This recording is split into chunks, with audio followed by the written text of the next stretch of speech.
everyone. Welcome to English Digital Classroom. This is Dr. B. Saujanya, currently working at Government Junior College, Pidugrala, Guntur District. I am here on the behalf of Board of Intermediate Education, Andhra Pradesh. The topic for the present session is the third poem of the second Inter-English textbook, that is, The Builders. This simple poem is written by Henry Wadsworth Longfellow. Though this is a simple poem, it is very influential, purposeful, and very useful, especially for intermediate students. First, let's get to know about the poet and then the poem. This is the picture of the poet Henry Wadsworth Longfellow. He is one of the greatest American poets of 19th century. He is a celebrity in his own time, and he made pioneering contributions to American literary life.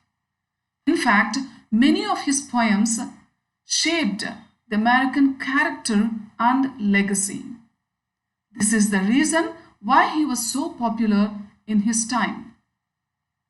He was born on 27 February 1807 in Portland, Maine. He was not just a poet, but also an educator, traveler, linguist, polyglot, and a romantic. He taught students while he wrote poetry, and he traveled extensively all over Europe and the US. He was skilled in many foreign languages. He could speak very fluently, at least in 8 languages, like English, Swedish, French, Polish, Italian, German, Latin, etc. And he also read competently in 8 other languages. His poetry was rooted in American life and history. The people of his age, including the poet himself, are not Native Americans. So this is North America, and this is how Native Americans look like. So the poet belonged to migrants who migrated from the European continent. Since 15th century, there have been many migrations from the European countries to this new piece of land, America. So the poet is also one of those migrants, the European settlers in America. So these people wrote about their native lands. They wrote about the culture, tradition, history of their native lands. But this poet is one among those who started writing about America, its life and history. Most of his poems are transcendental, that is, his poems are highly spiritual, they have a philosophical touch, and they preach great values. They are also known for their musical quality. Actually, the poetry of this poet is known as lyric poetry. They are recognized for their melodious musicality. When we read the present poem, we come to know about the musical quality of Henry Wadsworth Longfellow's writing. These are some of his works: The Song of Hiawatha, Evangeline, Tales of a Wayside Inn, The Courtship of Miles Landish. There are so many writings of this poet. These are just a few to name. Now let's get into the poem. Let me recite the poem for you. Follow the poem either on the screen or in your textbook. All are architects of fate, working in these walls of time, some with massive deeds and great, some with ornaments of rhyme. Nothing useless is or low, each thing in its place is best, and what seems but idle show strengthens and supports the rest. For the structure that we raise, time is with materials filled, our todays and yesterdays are the blocks with which we build. Truly shape and fashion these, leave no yawning gaps between, Think not because no man sees. Such things will remain unseen. In the elder days of art, builders wrought with greatest care each minute and unseen part, for the gods see everywhere. Let us do our work as well, both the unseen and the seen, make the house where gods may dwell, beautiful, entire, and clean. Else our lives are incomplete, standing in these walls of time, broken stairways where the feet stumble as they seek to climb. Build today, then, strong and sure, with a firm and ample base, and ascending and secure shall tomorrow find its place. Thus alone can we attain to those turrets where the eye sees the world as one vast plain and one boundless reach of sky. If you have a keen eye to what I've read just now, you must have observed a rhyming pattern in the poem. I want you to notice at least 2 points about the musicality of this poem. The first one is, in each stanza, the first and third lines rhyme at the end, and second and fourth lines rhyme at the end. This pattern is seen in each stanza of the poem. So in the first stanza, the last word of the first line is fate, fate, and the last word of the third line is great. So these two rhyme with each other. Fate, great, fate, great. Similarly, the last word of the second line is time, and the last word of fourth line is rhyme. So these two words rhyme. Time, rhyme. Time, rhyme. So the same happens in every stanza. Let's check in the other stanzas too. Second one, low, show, best, rest. Third, raise, days. It's actually yesterday's, but days is what rhymes with raise. Filled, build. Fourth stanza, these, sees. Between, unseen. Fifth, art, part. Care, where. It's everywhere, but where rhymes with care. Sixth stanza, well, dwell, seen, clean. Seventh, incomplete, feet, pleat, feet. Time, climb.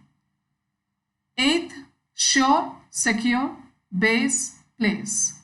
Last one, attain, plain, eye, sky. Apart from the pleasure of musicality that arrives from this rhyming pattern, we also have a purpose for this. We as second language learners of English can find the correct pronunciation of certain words through the rhyming words in the poem. For example, in the fourth stanza, we have rhyming words like this: these and sees. Most of us pronounce sees as sees, sees. The last S is sounding like s, whereas the actual pronunciation is z, z. These, sees. So we can learn this point when we see that these two are rhyming words. Sees rhymes with these. So the pronunciation should be the same. These, sees. These, sees. I can give you a second example from the 7th stanza. Time and climb. These are the rhyming words which are given in the 7th stanza. Again, most of us pronounce climb as climb, with the last B clearly audible, whereas it is a silent letter. So we should not pronounce B. It should be climb. So we can understand this point when we see that it rhymes with time. Time, climb. Time, climb. So there are some such things which we can learn from these rhyming words.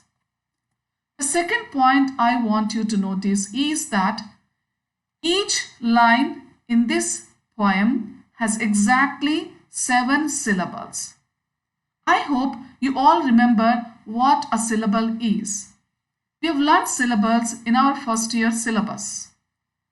A syllable is a unit of sound or a unit of pronunciation which has a vowel sound accompanied with consonant sounds sometimes. So, I have taken some random lines from different stanzas of this poem to show you that they all have 7 syllables in each line.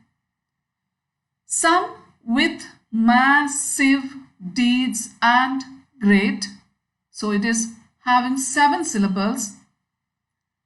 The second example, builders wrought with greatest care. Again, it's 7 syllables. The last one, built today, then strong and sure. So obviously 7 syllables again. It is such observations as the number of syllables or rhyming pattern that makes the poem not only interesting to the reader but also familiarizes the poem to the reader. If we go further into the poem, the meaning of the poem, of this poem especially, is embedded in 2 layers. On the superficial level, the poet is talking about the builders and the building, whereas he actually intends to speak about us, the human beings, and the building of our life and character. This is a technique used by writers and poets where they take a simple image or symbol with which they make us understand some point which is otherwise difficult to understand. Here the poet is talking about builders and building, which is very easy for us to understand. We know who are builders, how they work, and we know what are buildings and what kind of material goes into the construction of a building. With this understanding in our mind, we should also try to understand what the poet is saying, that is, building of our character or building our lives. So, this poem is a simple metaphor where our lives are compared to a building and we, the human beings, are the builders. The poem is about how we are spending our each day, our each minute, second, and how we are creating our future with the time we have in our hand. Every day here is compared to a block which we lay down to build the characteristics of our life. What blocks we choose is in our hands. It is up to us, because at the end of the day, our life is based on the blocks we chose. We should be careful of what we choose because that decides our future. In brief, this is the gist of the poem. But let us check how the poet has arrived at this point through the 9 stanzas. This is the first stanza of the poem. All are architects of fate, working in these walls of time, some with massive deeds and great, some with ornaments of rhyme. The most meaningful phrases of this stanza are architects of fate, walls of time, and ornaments of rhyme. We all know that architects design buildings. They plan what goes into a building, how many rooms a building should have, where should be the doors or windows, what the roof should be like, and how the elevation should look like. So all these things are planned by an architect. A building comes out according to the plan of an architect. In the same manner, the poet says that we are the builders of our own future. I think the poet wants to mean future when he uses the word fate. We actually understand fate as something predestined, but here I think it is a future. We can plan our future, we can build our future, we can design our future, not something which is already predestined. So we are all working in these walls of time, and here walls of time could be understood. It's a very beautiful comparison actually, comparing time to walls, meaning history. The poet says that we are all part of history. He is very optimistic to include every kind of human being. Right from the day one of human evolution, he says that every human being is part of history. There might be some people who have achieved something very great, who have done something very great, who earned a very great name and fame.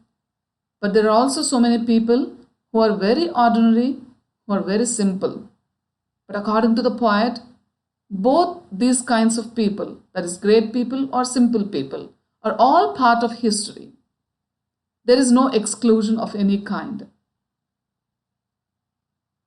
To make you understand this point, let me give you the example of Indian independence movement. The moment I said Indian independence movement, there might be some pictures or names that might be flashing in your mind, like Mahatma Gandhi, Sardar Vallabhbhai Patel, Ambedkar, Bhagat Singh, Alluri Sita Ramaraju, and so on. There are so many actually.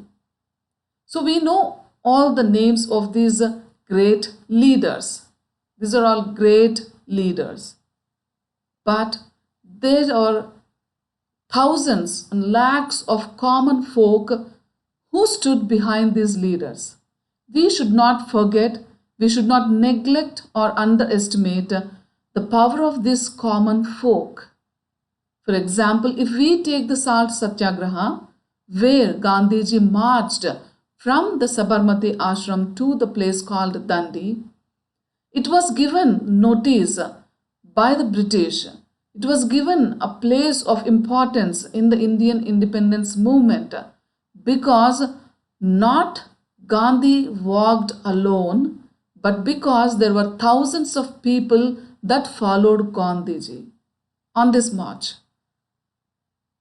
We do not know the name of each and every single person that followed Gandhi on that march, but it is definitely these people that made it a success.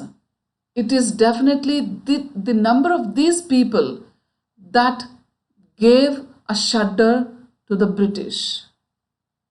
So, hope now you understand how even common people are a part of history, how we cannot exclude simple men from the history. Each and every man, each and every human being is a part of history. They have contributed something to the history. They have contributed something to the evolution of the human being. So here there is no difference of what kind of human being he is or what kind of achievement he has done. This is our next stanza where the idea of this inclusiveness is continued here in the first two lines of the stanza. Nothing useless is or low, each thing in its place is best, and what seems but idle show strengthens and supports the rest. So in the first two lines, he says that nothing is useless, whether it is high or whether it is great or simple. Each thing in its place is best. So each thing has its own purpose. Whether he is a simple man or a great man, he has his own purpose in the history. Let me give you the example of a needle and a sword here. Needle seems very small and a sword looks very impressive. But needle brings things together. It can be two pieces of cloth, it can be two pieces of flesh or skin during a surgery, whereas a sword cuts things apart. Again, it can be a piece of cloth or vegetables or even actually flesh. So, we cannot decide the greatness of a thing by its size or by what it does. The thing a needle does cannot be done by the sword. The work of a sword cannot be done by a needle. So they are best in their place. Like a foundation, which cannot be seen at all, which lies underground, under the house. We can see the walls of a house, we can see the cupboard work, we can see the windows, doors, roof, and everything. But we cannot see the foundation, which is very important actually. It seems very idle, it seems useless underground. But that is what strengthens and supports the construction above it. Without the foundation, the construction would not stand long. I'll give you another example of our support system. We feel that the old people or the women who are working at home, the homemakers, are idle. They do not actually serve any purpose. But we should realize that they are the support system of all the actual workers in the outside world. Without these people, the work outside home would really collapse. Because they support us to that extent. They support all the other workers to that extent. And again, they are best in their place. Old people are best or valuable when they are with us at our home, not at old age homes. This is the third stanza. For the structure that we raise, time is with materials filled. Our todays and yesterdays are the blocks with which we build. What are the structures that we raise? It's nothing but our own life or our own character. And the material for that, to construct our life or to construct our character, to build our character, is time. As I already told you, our days, whether it is today or yesterday, they are the building blocks of our life. How we are going to spend our days is in our hand. So that is how we choose our blocks. And I told you we have to be very careful while we choose these blocks because they decide our future. If we choose strong blocks, good blocks for the construction of a building, the building is going to be strong. In the same manner, if we are going to choose good values, strong values to construct our life or to construct our character, our life is going to be strong. Our future is going to get strengthened. Let me give you a picture to make this point clear for you. What is the building material for a building? Bricks, cement, concrete, sand, plastic, wood, tiles, glass, so many other things like this. But what is the building material for our life or character? It is just time. Every hour of our life, every minute, every single second. This is the material with which we build our life or our character.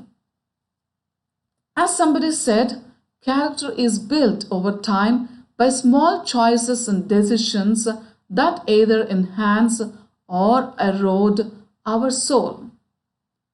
So the time we spend, the quality we put into the time is what decides our future. Now that we have seen what the building material is for a life and character, let's get into the details of how to build it. How should we build our life and character? What happens if we are careless in this process? How alert should we be in shaping our future? Let's get into these details in the coming stanzas. Truly shape and fashion these, leave no yawning gaps between. Think not because no man sees, such things will remain unseen. In the first line, what does these refer to? Obviously, it is the buildings and the structures, which in turn refer to our own life and character. The poet asks us to be true in shaping our life, in planning our future. We need to be honest, faithful, sincere to ourselves when we are planning about our life. Let's imagine we are building a house for ourselves. Whatever might be the size of the house, or however meager our means to build it, we try to put our best into it, because it is the house we are going to live in. And if the house is not strong, it is our life that is at stake, at risk. So we do not compromise in this matter. Similarly, the poet wants us to not compromise in shaping our own character.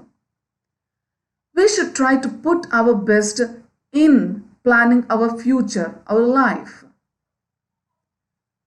He also wants, in the second line, to leave no yawning gaps between. What are yawning gaps? This is yawning, as you see in the picture, the baby is yawning.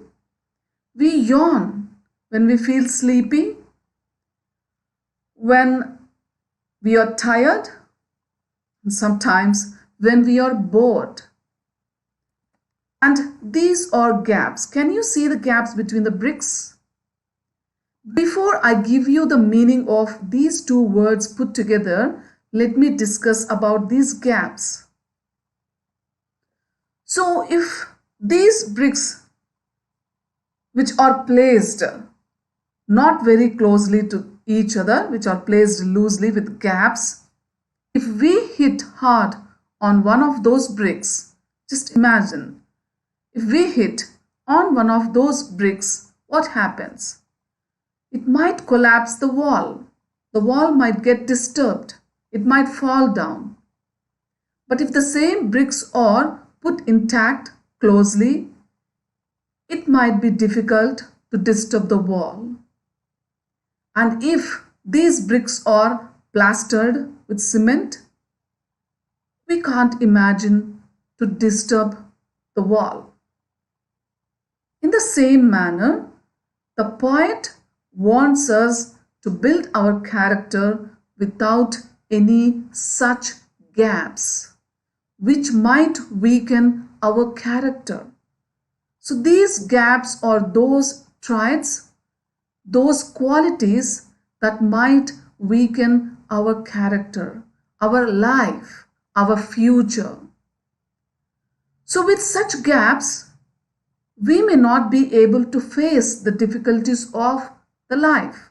We may not be able to solve the problems life poses for us. Yawning gaps could mean weaknesses in our character. It might mean carelessness. It might mean the mistakes we do out of carelessness.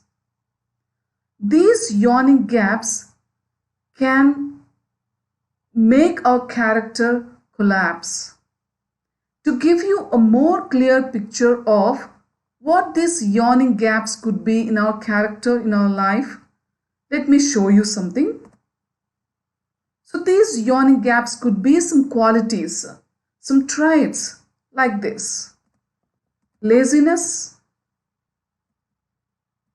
impatience, no proper planning, lack of motivation, not being true to yourself, being malicious, and being pessimist. So there are so many such traits. I've only named some very common qualities. These qualities, these traits, or the yawning gaps. They could be the yawning gaps in our character that might collapse our life, like we have collapsed the wall with loosely placed bricks. So these gaps are just like gaps between those bricks.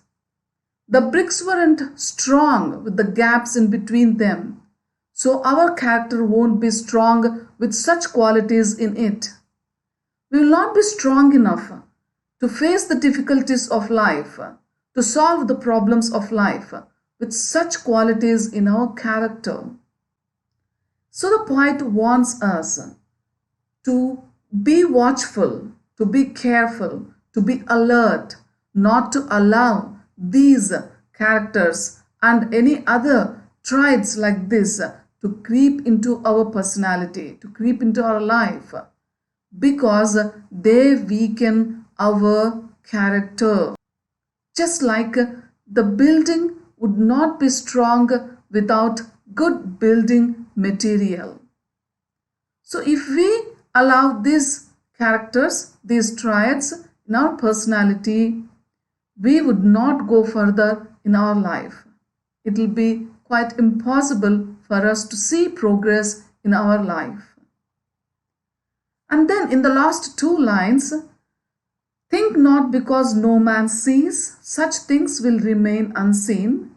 The poet wants to say that we should not think that such things will remain unseen because no man can see them.